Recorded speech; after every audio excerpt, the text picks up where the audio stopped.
இளம்பெண்ணை சுவரிலே மோதி கொலை செய்த சம்பவம் தொடர்பாக குற்றவாளி என கைது செய்யப்பட்ட நபருக்கு பொது மன்னிப்பு என்ற அடிப்படையிலே மைத்ரிபால செய்த வேலையால் இப்போது பெரும் பரபரப்புகள் நிலவி வருகின்றது. கொலையை செய்தவருக்கு பொது மன்னிப்பு வழங்கினார் முன்னாள் ஜனாதிபதி என்ற அடிப்படையிலே.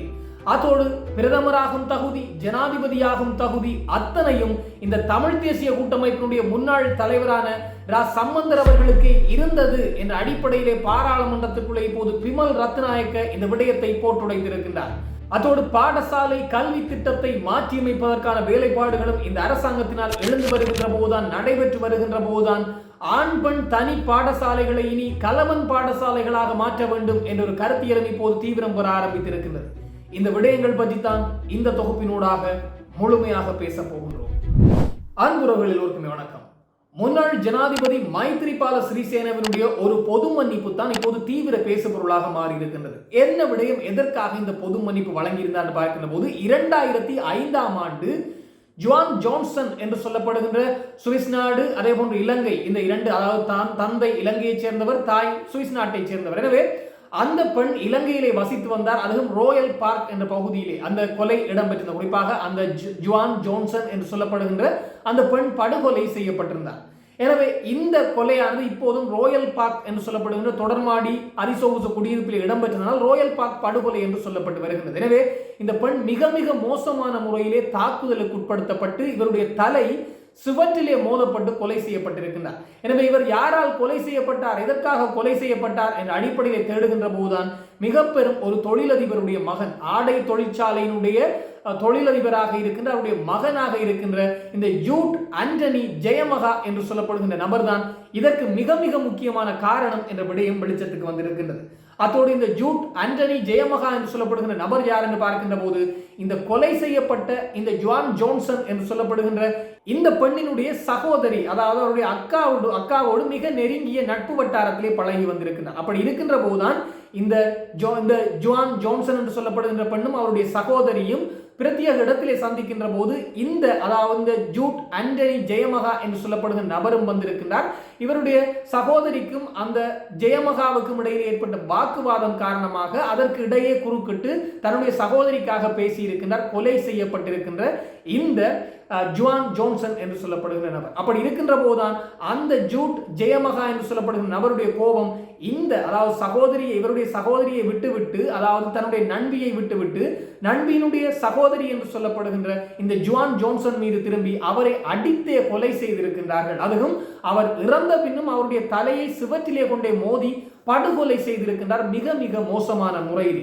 எனவே இவர் கைது செய்யப்பட்டு சிறையடைக்கப்பட்டு 2005 கைது செய்யப்பட்டு சிறையடைக்கப்பட்டு பல நாட்களாகவே அவர் சிறையிலே இருக்கின்ற போதுதான் மைத்ரிபால சிறிசேன நல்லாட்சி கால அரசாங்கம். எனவே 2019 கால பகுதியிலே மைத்ரிபால சிறிசேன ஒரு பொது மன்னிப்பு ஒன்றை அவருக்கு கொடுத்திருந்தார். இந்த பொது மன்னிப்பானது மிக பெரும் சர்ச்சையை ஏற்படுத்தியிருந்தது. குறிப்பாக இந்த ஜுவான் ஜான்சன் என்று சொல்லப்படுகிற இந்த இளம் பெண்ணினுடைய குடும்பத்தினர் இதற்கு கடுமையான எதிர்ப்பை தெரிவித்து வந்தது மாத்திரமல்லாமல் தன்னுடைய பிள்ளைக்கு நீதி கிடைக்க வேண்டும் என்று இன்று வரையிலே போராடி கொண்டிருக்கின்றார்கள். எனவே அப்படி இருந்தாலும் இந்த மைத்ரிபால சிறிசேன பொது மன்னிப்பை வழங்கிவிட்டார்.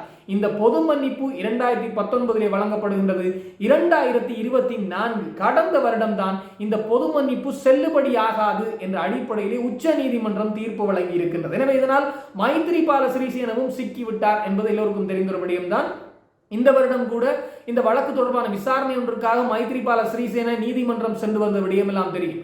மைத்ரிபால குறிப்பிடுகின்ற விடயம் தான் இதற்கு முழுமையான பொறுப்பல்ல, வேறொரு தேரருடைய தலையீடு இருந்தது என்ற அடிப்படையில் எல்லாம் தன்னுடைய கருத்தை முன்வைத்து வருகின்றார். எனவே இந்த பொது மன்னிப்பு விடயத்திலே மைத்ரிபால சிறிசேன வழங்கிய இந்த பொது மன்னிப்பு விடயத்திலே மிக பெரும் சர்ச்சைகள் இருக்கின்றது. பொது மன்னிப்பு வழங்கியதுதான் தடை. 2019 அந்த ஜூட் ஆண்டனி ஜெயமகா என்று சொல்லப்படுகின்ற நபர் வெளியே வந்ததுதான் தடை. இப்போது எங்கே அந்த நபர் என்று தெரியாத நிலை காணப்படுகின்றது. அவர் இலங்கையை விட்டு தலைமறைவாகிவிட்டாராம். அந்த பொது மன்னிப்பை தொடர்ந்து உடனடியாக அந்த யுவதி, அதாவது அந்த இளம் பெண்ணினுடைய குடும்பத்தார் இது தொடர்பாக மேலும் வழக்குகளை தொடுத்து இது தொடர்பாக ஏனைய சமூக அமைப்புகள், சிவில் சமூக அமைப்புகளோடு இணைந்து போராட்டங்களை மேற்கொண்டு இப்போது உச்சநீதிமன்றம் வரையிலே வந்து உச்சநீதிமன்றமும் அந்த பொது மன்னிப்பு செல்லுபடியாகாது என்பதை அறிவித்ததனால் மீண்டும் இந்த ஜெயமகாவை கைது செய்து சிறையில் அடைப்பதற்கான வேலைகள் இடம்பெற்று வருகின்ற போதுதான் இந்த ஜூட் ஜெயமகா எங்கே என்று தெரியாத நிலை ஏற்பட்டிருக்கின்றது, தலைமறைவாகிவிட்டார். எனவே மிக பெரும் கொலையொன்றை செய்தவர், அதுவும் கொடூரமான முறையிலே கொலையை செய்த நபர் இப்போது தலைமறைவாகி இருக்கின்றார். இவர் சிங்கப்பூரிலே இருக்கின்றார் என்ற செய்தி, மலேசியாவில் இருக்கின்றார் என்ற செய்தி. இதனால் இந்த சர்வதேச போலீசாருடைய உதவியோடு அவரை கைது செய்து இலங்கைக்குள்ளே கொண்டு வர வேண்டும் என்று முயற்சிக்கின்ற போதுதான் அந்தந்த இந்த சந்தேகப்படுகின்ற நாடுகளிலே அந்த ஜெயமகா இல்லை என்ற தகவல் வெளியாகி இருக்கு. எனவே இப்போது இன்டர்போல் என்று சொல்லப்படுகின்ற சர்வதேச போலீசாருடைய உதவி, அதோடு பல தூதரகங்களுடைய உதவியோடு அவரை கைது செய்து இலங்கைக்குள்ளே கொண்டு வருவதற்கான ஏற்பாடுகளும் இடம்பெற்று வருவதாக சொல்லப்பட்டிருக்கின்றது. ஓரிரு நாட்களிலே அது தொடர்பான வழக்கு ஒன்றும் இருப்பதாகவும் சொல்லப்பட்டிருக்கின்றது. எனவே மிக மோசமான கொலையை செய்த நபருக்கு இந்த மைத்ரிபால சிறிசேன வழங்கிய அந்த பொது மன்னிப்பானது பெரும் சர்ச்சையிலே இப்போது வரையிலே நிலவி வருகின்றது. பொது மன்னிப்பினால் ஒரு மிக பெரும் குற்றவாளி இப்போது தப்பிவிட்டு நாட்டை விட்டே தப்பிச் சென்ற நிலை காணப்படுகின்றது என்பதுதான் மிக மிக முக்கியமான விடயமாக மாறியிருக்கின்றது. அடுத்ததாக மிக முக்கியமான செய்தி என்று பார்க்கின்ற போது பாராளுமன்றத்துக்குள்ளே பிமல் ரத்நாயக்க ஆற்றிய உரையானது கொஞ்சம் கவனத்தை ஈர்த்திருக்கின்றது.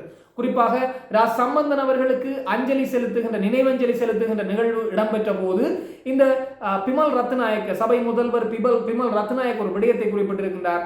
ஜனாதிபதியாகும் தகுதி, பிரதமராகும் தகுதி என்ற அத்தனை தகுதிகளும் இந்த சம்பந்தருக்குத்தான் இருந்தது, இரா சம்பந்தருக்குத்தான் இருந்தது.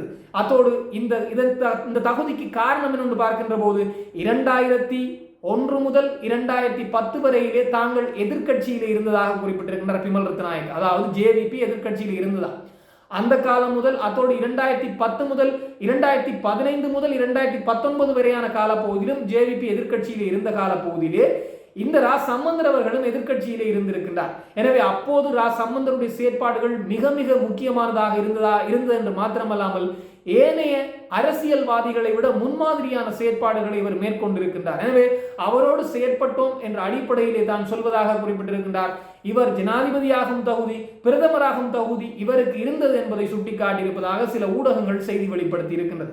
அதோடு இது போன்று பலர் இருக்கின்றார்கள், அப்படியானவர்களை முன்னுக்கு கொண்டு வர வேண்டும் என்ற அடிப்படையிலும் சில கருத்துக்களை பிமல் ரத்நாயக்க பகிர்ந்திருப்பதாக சொல்லப்பட்டிருக்கிறது. எனவே இந்த ரா சம்பந்தர் அவர்களை தென்னிலங்கையிலே போற்றுகின்றார்கள். ஆனால் எங்களுடைய பகுதிகளிலே கொஞ்சம் இவர் மீது சில விமர்சனங்கள் தொடர்ச்சியாகவே முன்வைக்கப்பட்டு வருகிறது. அதுவும் திருகோணமலை மாவட்டத்திற்கு இவர் என்ன செய்தார் என்றால் அது மிக மிக பெரிய கேள்வியாகவே இருக்கின்றது. காரணம், திருகோணமலை மாவட்டத்தை பிரதிநிதித்துவப்படுத்தி பல காலமாக பாராளுமன்றம் சென்று வந்தவர் தான் இந்த ரா சம்பந்தர் அவர்கள். இது ஒரு மிக மிக பேசுபொருளாக மாறுகின்ற போதுதான் இப்போது பாராளுமன்றத்துக்குள்ள இன்னும் ஒரு விடயத்தை பிமல் ரத்நாயக்க குறிப்பிட்டிருக்கின்றார். பாடசாலை கல்வி திட்டம் தொடர்பாக இப்போது கல்வி திட்டத்திலே சீரமைப்பு என்ற விடயமானது தீவிர பேசுபொருளாக மாறி இருக்கின்றது. உண்மையிலே கல்வி திட்டத்திலே சீரமைப்பு என்பது தேவைப்படுகின்ற ஒன்றாக இருக்கின்றது. இலங்கையினுடைய கல்வி முறையை பொறுத்தவரையிலே பார்க்கின்ற போது, அதாவது புத்தக பூச்சி, ஒரு மனிதனை புத்தக பூச்சியாக்கி பாடமாக்கி ஒரு விடயத்தை பரீட்சை எழுத வைத்து அதன் பின்னர் அரசாங்கத்தை நம்பி வீட்டிலே இருக்க வேண்டிய நிலையைத்தான் இலங்கையினுடைய கல்வி முறை அதுவும் வெளிப்படுத்தி நிற்கின்றது, பெரும்பாலான துறைகள் சார்ந்து. அப்படி இருக்கின்ற போது இந்த கல்வி முறையிலே வேறு வேறு தொழில்நுட்ப கல்வி முறைகள், வேறு வேறு இந்த இப்போது வருகின்ற டிஜிட்டல் முறையிலான கல்வி முறைகள்லாம் உட்புகுத்த வேண்டும் என்று பலகாலமாகவே விடயங்கள் முன்வைக்கப்படுகின்ற போதுதான் இப்போது கல்வி முறை சீர்திருத்தம் என்பது பற்றி இப்போது பிரதமராக இருக்கின்ற ஹரணி அமரசூரிய, பிரதமரும் கல்வி அமைச்சருமாக இருக்கின்ற ஹரணி அமரசூரிய பேச ஆரம்பித்திருக்கின்றார். இது தொடர்பாக விளக்கம் ஒன்றை ஜனாதிபதியும் வழங்கியிருந்தார் பாராளுமன்றத்துக்குள்ளே ஓரிரு நாட்களுக்கு முன்னர் வந்து. அப்படி இருக்கின்ற போதுதான் பிமல் ரத்நாயக்க குறிப்பிட்டிருக்கின்றார், ஹரணி அமரசூரியவும் பெண்கள் பாடசாலையில் தான் படித்தாராம், இதனால் ஆண் நண்பர்கள் அவர்களுக்கு இல்லை. அதோடு தான் பிமல் ரத்நாயக்கவும் ஆண்கள் பாடசாலையிலே தான் படித்ததாகவும் தனக்கு பெண் நண்பர்கள் கிடைக்கவில்லை.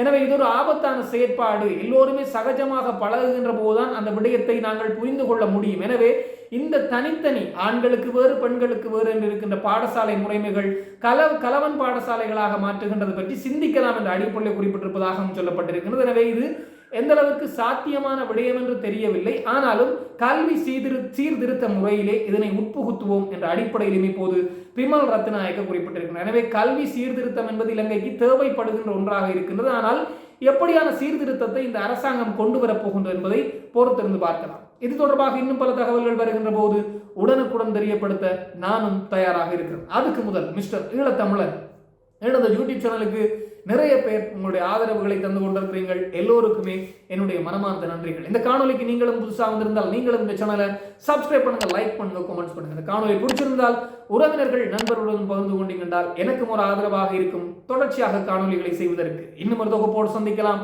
உங்களிடம் விடைபெறும் நான் என்றும் உங்கள் அன்பின் ஈழன். வணக்கம்.